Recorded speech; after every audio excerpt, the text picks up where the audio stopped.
Hi, welcome to my channel. My name is Matza. Thank you for joining me. Thank you for coming and being interested in coming into my channel. I'm a recent LPN student graduate, and I just came to answer some questions or just some curiosity about if you're interested in going into LPN school, what you can run into, my experience. Every county, every state is different. I live in Florida, South Florida, so every place is different. Everything has different requirements or whatnot. So I'm 28 and I have a bachelor's degree in fashion marketing, and that wasn't working out. It wasn't making me any cha-ching. So I needed to go back to the drawing board and figure out what I wanted to do with my life and how do I want to continue on with my life and, create some type of stability in my life as far as income, a career, and something I could count on. I love fashion. I love entertainment. I love music, but sometimes your passion is not what brings money to the table and puts food on the table. So I had to, be grown about it and figure out what I wanted to do. So my mom suggested going back to school for nursing, and I thought of in the beginning when I was in high school, I'm like, nursing, oh, I don't want to do people's blood and poop and all that, but I actually grown to like it, after going through school. And so not the poop per se, but just the whole little, So anyways, excuse me, I was thinking about I started working on my prerequisites for RN school. So then I was like, but Matza,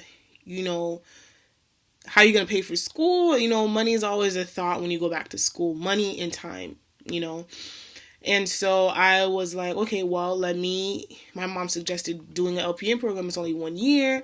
You could do that, and then you will gain a kind of an understanding of what nursing's about. And if you like LPN, then you'll like RN, because RN is a little bit more in depth, and it's usually a longer program. So if you could do LPN, you will most likely be able to do RN. So I looked into the LPN programs in the county I live in and around the area I lived in. So I was like, okay, so let me get into this, excuse me. My leg. So I was like, okay, so let me look into this LPN thing. So I started looking into it and whatever. So basically for me, what I had to do, I went to school. Of course, you do the regular application. For my school's local technical college. For my school, it was $30, and yeah, so for my school is $30. I did not have to take the TABE because I graduated high school in 2007. So I guess that was a thing where if you graduated in 2004 and after, you were exempt from the TABE. So I did not have to do that. They did say it's recommended that I take the TABE, only just to kind of get an idea of where my skills are for math and English and writing and things like that. But if when I broke it down, I'm like, I'm actually already paying for the TABE. It's $30, and the application fee is $30. So you're not slick. So I ended up taking the TABE anyway, just to kind of get an idea of my math skills, which I'm horrible at. And so I ended up doing that. So long story shorter, I ended up, taking the PACS. Not the PACS test was the entrance requirement test for my school. It's a PAX test, PACS, and it had math, it had vocab, English, English comprehension, stuff like that, science. So I ended up doing that along with the TABE, and you had to do an essay about, and you could choose either topic, why do you want to become a nurse, or who inspired you to become a nurse. So this is just what my school required. Your school might not ask for all this. Your school might ask for a TEAS entrance exam. It might ask for a HESI. Or it might have just one little some schools ask for the TABE, and the TABE is all. And some schools don't ask for that at all. Some schools just ask you to have certain prerequisites, even for LPN programs like A&P 1 and 2, certain math and science courses, kind of like prerequisites for our RN program. But my school did not ask for that. We just had to do a couple entrance tests, and we had a rubric to follow. You got points if you worked anywhere, if you had healthcare experience, be a medical assistant, a CNA, a HHA. You got points for that. Phlebotomist, lab assistant, you got points for that. You got points if you already had any science college credit courses like biology, microbiology, A&P, developmental psychology, sociology, anything like that. You got points for that. You got points if you worked in a healthcare facility. So let's say you were a CNA a year ago, but you're not anymore. You get points for that, but you also get points if you are a CNA currently working in a healthcare facility. So the school looked at all those elements to determine who this individual was applying to this program. And they also wanted us to do a resume and a cover letter as if we were applying to the program. So all these came into play for this particular school that I went to. So I have no healthcare experience. I was working as the only healthcare experience I quote unquote had was I used to work at my local hospital as a unit secretary in the adult and pediatric ER. So I knew a little bit of terminology. I knew a little bit of here and there, figure out, what little things, but not enough to be like, oh, I know about nursing. You know what I mean? So I ended up putting that on my resume. And so on the week I was planning to go to Bahamas, I got an email from the counselor saying, hey, you've been accepted to the program. This is what you have to do from this point on. So they gave me like an email about books I needed for that semester, uniforms, and my whole tuition breakdown. And lucky for me, God is good. I was already working and saving up money just in case I did get accepted to the program. And I was like, okay, even if I don't, I'm still going to work towards my RN program, my RN degree, because I plan to do register nursing anyways.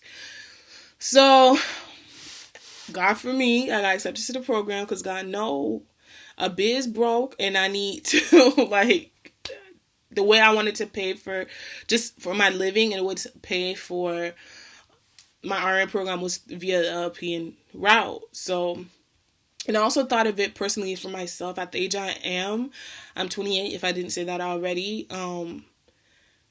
I came from another career field. I have a fashion marketing degree. That's another spectrum, another form of something, another beast. And I'm like, Monty, you're dealing with people's lives. You're dealing with, different people's lives, different, you're going to be dealing with children, adults, pregnant women, whatever the case may be in this field. And you need to know, like, what the hell you're doing. And, there's no time to be like, I'm not sure, or second guess yourself. Like, you need to know, like, exactly what you're doing. So I felt for me personally, the LPN route was better for me at my age versus the RN route. Now is saying, like, oh, you should only do LPN first before you get to a RN program. No. If you have all your ducks in a row, apply to your RN program. But for me, it worked out for me personally to do the LPN program first because down here in South Florida, there's a lot of LPN to RN programs where they give you credit towards your LPN license. So they take like 10 credits off. So you don't have to do like fundamentals and assessment, health and assessment again, because you already learned that in LPN school. So knowing that not only is that cost efficient, it takes time and money. So, but you have an understanding of what's going on and you don't have to restart all over. You know what I mean? So I like that aspect. And for me, it kind of gave me like a baseline of what I was getting into as far as nursing in general, because I need to know what I'm doing. So I decided to do the LPN. And anytime break from school, which was only summer, we didn't have classes, I would, continue working on my prerequisites at the community college, which I was and am doing currently. So I got accepted to the program. I gave them my money. I went and got my uniforms and I went on my little vacation. And then when the new year came, 2017, I started in the LPN program in January. And I remember walking into the class and sitting at my seat. It wasn't assigned, I just found the close, whatever I could find my eyes on. I usually like to sit in the back of the class in the corner. I told myself, I was like, here we go, God, let it begin. And from that point on, I kept working hard. I worked overnight, 12-hour shifts a week, every other weekends. I worked overnight. I would get out at like 7 o'clock and class would start at 8. So sometimes I didn't go home for like 2-3 days straight. I'd like go to the bathroom, brush my teeth, put on some deodorant, rinse, wake my face up and go to class. And that's just how I was living. Like when I'm telling you I was on a nursing student hustle, when nursing students say they're hustling out here, like this is like, sometimes I didn't eat because, everything was like bills.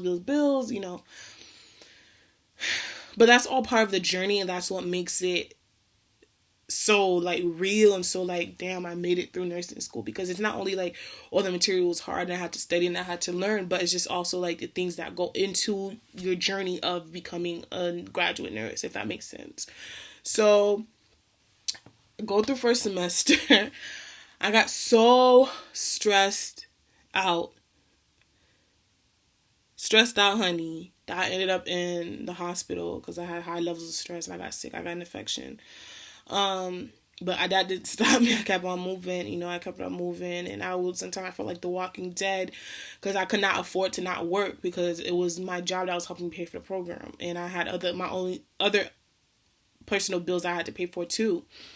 So, so we get into the program. So my first semester consisted of health assessment, which was like foundations of nursing, which you like learn how to do vital signs. What's the nurse?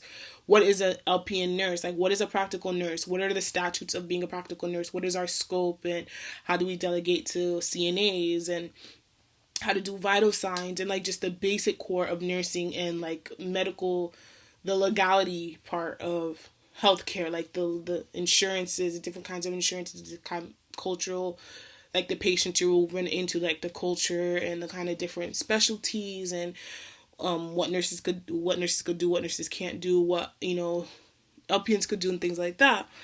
So we learned how to do all that, how to do a head to toe assessment, how to do a head to toe assessment, and then how to do a focus assessment, things like that.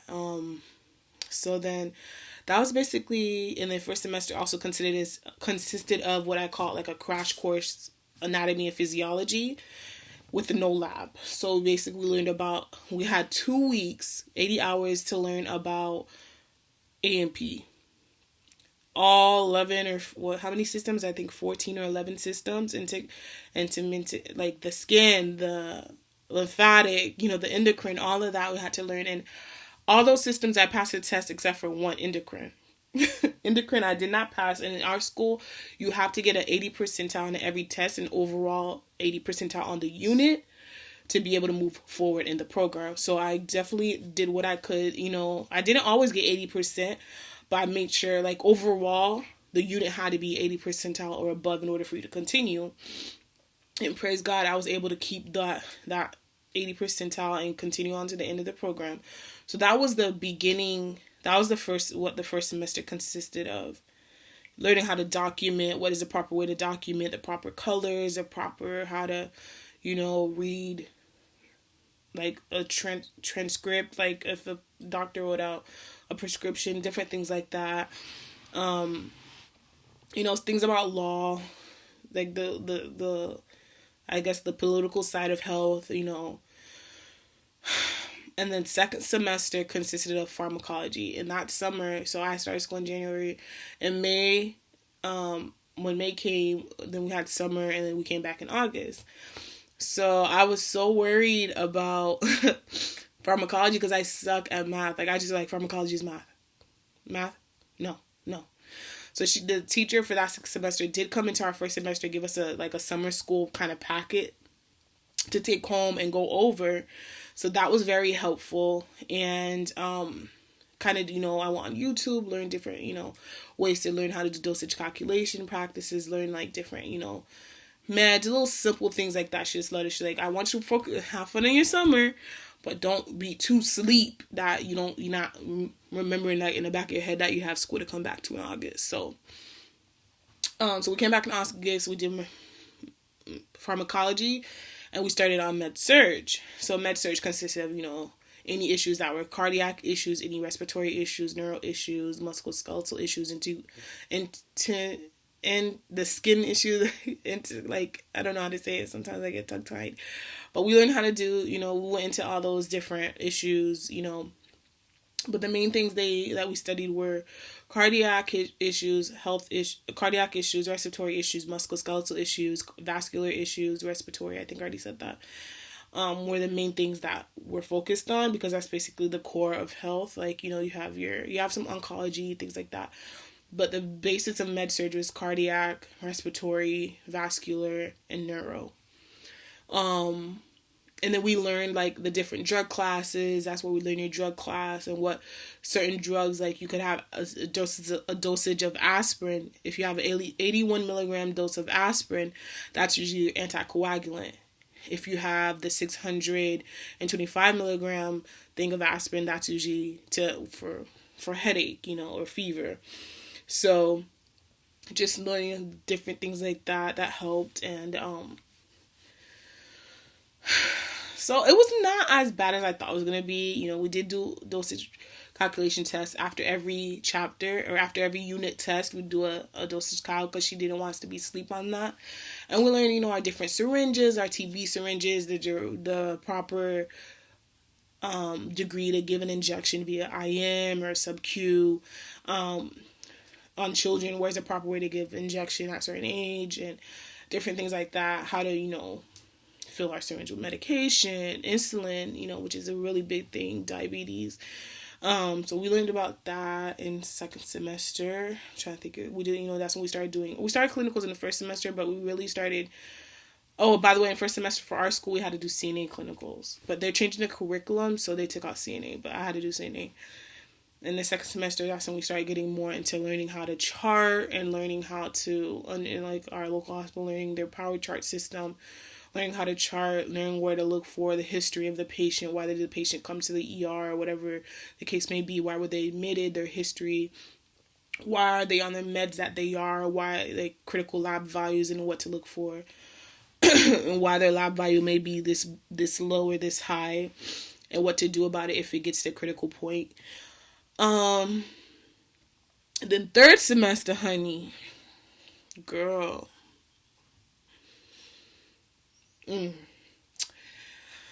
Third semester, I thought first semester was hard. Girl, third semester was the killer. So we go into third semester, and third semester is basically about, like, in depth, like, more med surg. So you have your GI issues, your GI issues, your reproductive issues, and we had OB and pediatrics and mental health. So all those is what was breaking down, like the labor part of OB and her pregnancy and all that, pediatrics from 0 to 18, what to deal with, what to see, and then you the cardiac issues of a child or respiratory issues of a child. So basically a little bit of adult med surg, but in a pediatric, how it would look. And we learned pediatric dosage calc, which was very interesting. So I did enjoy OB, though. I do enjoy OB. I'm very interested in OB. Mental health, I work at a mental health facility right now, so I kind of understood some of the, things. And clinicals were crazy third semester. Like, clinicals were back-to-back. Tests were back-to-back-to-back. Clinicals were back-to-back-to-back-to-back. So if you didn't own a car, not saying, like, you can't go to school if you don't own a car, but only I could see, if I did not own a vehicle, how difficult this would be. Because you're waking up like 5 a.m. to get to these places. You know what I mean? So I can only imagine how it would have been if I had not had my own vehicle. But praise God. That was the key word this whole year. Forever, but, I had my own vehicle. So that was, one less thing to worry about. Mind you, the ending of first semester till the beginning of second semester, I quit my hospital job. Like, I just couldn't do it. Like, I was working on mother baby at that time. I transferred to the mother baby unit. I was so geeked to work on mother baby unit, and I regret it. But it was so, like, mind you, I work overnight. So the biggest challenge for someone who works overnight is staying awake. And working on mother baby unit is exciting if you're a nurse. But if you're just a unit secretary, it's very tiring. Like, my eyes were literally like this the whole night. So it was so difficult for me.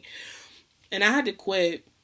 I ended up working at a gas station. Did I ever think I was going to work at a gas station? No. But I ended up working at a gas station, and it saved my butt for that time. Did I like working there? No, I hated it. And I worked there overnight too, by myself in a gas station. But I'm very do what you got to do to get where you got to go. And I'm not above doing any specific thing. I just know that's not where I'm going to be. So I just did what I had to do to get where I had to go. And that's my motto. And so I ended up doing that. And then so I got a new job. The job I work at now, I started there last November. So I started working there. I'm a mental health tech at a detox hospital. So the job is not hard. It's really cool. So now we're in third semester doing all these topics. And so we're learning about GI, GU, repro. We really go in depth about diabetes and hyper and hypoglycemia. And pediatrics, like I said, in OB, and then mental health, and then we do what's called our preceptorship. So the preceptorship is what I was like, this is what we come down to. So our school utilized ATI. So that's what our school utilized. But preceptorship was not as bad as I thought. I guess because I didn't have my teacher breathing on my back, because that teacher was a little bit, I didn't have her breathing on my back. Also, we got to clinicals earlier. We got to clinicals at 6:45 versus 8 in the morning, when, report has been given, meds have already been passed or started being passed, the nurse is already on her roll, and you have a student coming in like 2 hours later, like, hi, I'm here to help you. Like, what you can help me with, but you late. So I definitely appreciated that. It was draining, but I got through it, like the rest of the whole school year. And I just want to give and then now we're here today. I graduated May 9th, and I plan to take my NCLEX in the beginning of June. So, I just want to let those who are interested in going to nursing school, be it LPN or RN, it's not easy. I used to watch videos, I'm like, what do they mean it's not easy? They're just scaring me. It's not easy, but it could be done, If you're a mother, I'm not a mother, but we had some mothers in our class, some people didn't have to work. All they had to do was worry about going to school, but I couldn't afford not to work. I had personal bills other than, school bills. Those bills are not going to stop because I'm in school. So, and I praised God that I was able to go to school. My mom was able to help me. My family was very supportive. Some people out here on their own making these dreams happen. I was able to live at home for free and, not have to worry about bills like that, like those type of bills. And I appreciate my mom so much. And I'm going to let you guys know that it's going to be a long journey. It's difficult. There's some parts that's going to be easy. There's some parts that's going to be very difficult, but it can be done. And I just want to encourage everyone who is going to school for nursing or in the preparatory stage to get into school for nursing, don't give up. It could be done. It will be done if you keep yourself, having a little support. Having a support system is very important. I probably sound like everyone else on YouTube, but having a support system is very important. And, pray. Don't give up. If you have to watch motivational videos and if you have to remind yourself why I did this, don't give up. Thank you so much for watching my channel. I know I talk a lot. I love to talk and encourage. And see you in my next video. God bless.